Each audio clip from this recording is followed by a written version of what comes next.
네, 이번 영상은 주사 피부염을 항생제와 로아큐탄으로 극복한 사례글입니다.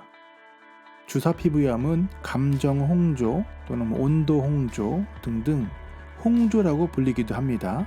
일단 이분께서는 피부염 진단 오류로 스테로이드 연고를 사용했는데 부작용으로 여드름이 완전히 올라온 경우를 말씀하시는데요. 여드름성 피부에는 절대로 스테로이드를 쓰면 안 되는 것이 기본적인 매뉴얼입니다.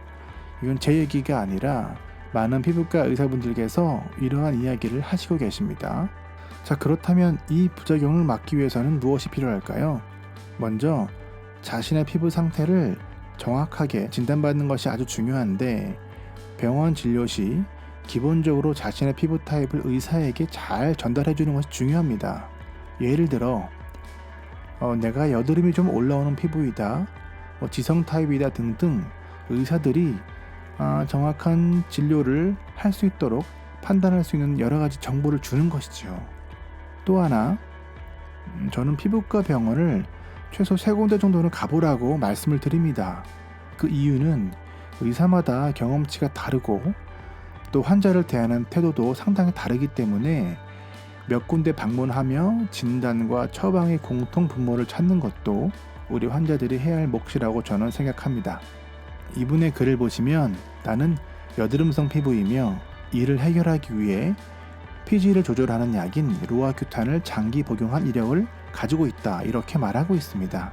자, 이런 여드름성 피부 타입인데 여러 가지 복합적인 환경에 의해 주사 피부염으로 발전한 것 같아서 병원을 방문했는데 병원에서 스테로이드를 처방해 주었다는 것이죠. 스테로이드 연고를 처방받은 대로 사용하다가 그 두려움으로 인하여 사용을 중단하게 되었고, 여드름성 피부에 스테로이드 연고를 사용하다 중단할 때 나타나는 여드름 폭발의 현상이 피부에 나타나게 된 것이죠.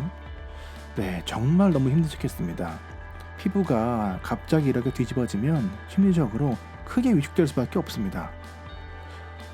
자, 이러한 상황에서 이분께서 해결하고자 하는 의지로 주사 피부를 중점 진료하는 동네 피부과 의원 진료 결과 주사 피부염은 스테로이드 연고를 쓰면 더 심해진다는 것을 의사로부터 확인을 했고요. 그래서 이분은 항생제 치료를 시작했습니다. 면역 억제제인 엘리델은 처방을 받긴 했지만 항생제만 복용하기로 한 거죠. 이 부분에서 의사의 처방에 따르지 않고 환자가 임의로 쓰지 않았다는 부분이 나오는데, 의사와 함께 치료할 때는 사실 의사의 처방을 따르고 그 피드백을 면밀하게 주는 것이 정석이긴 합니다. 어쨌든 항생제가 제대로 맞았는지 일주일 만에 트러블이 다 들어가고 2주차부터 회복세로 돌아섰다고 합니다. 그리고 병원에 가니 이제 항생제는 그만 복용하라는 말을 들었는데 단 2주 만에 잡혔다는 거죠. 그러나 혹시 또 올라올까봐 추가 일주일을 더 복용하고 총 3주 만에 주사는 다 잡혔다라고 말씀하고 계십니다.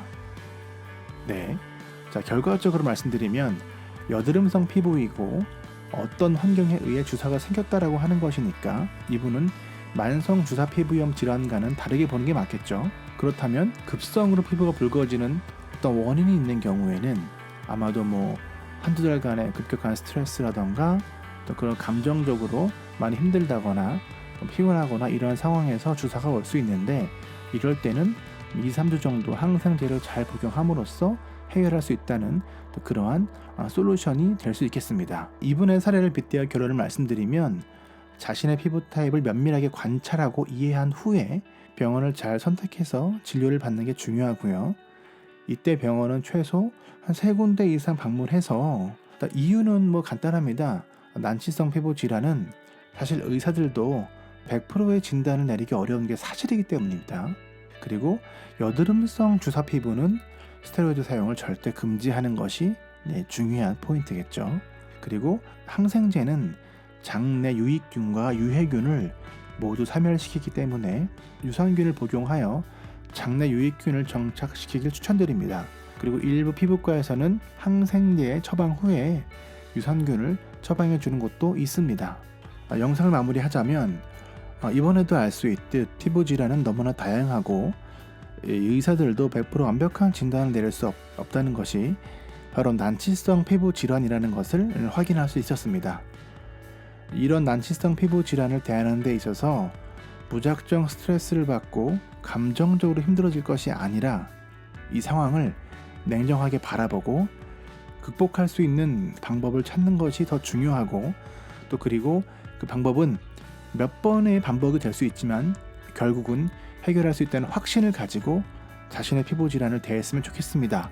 감사합니다.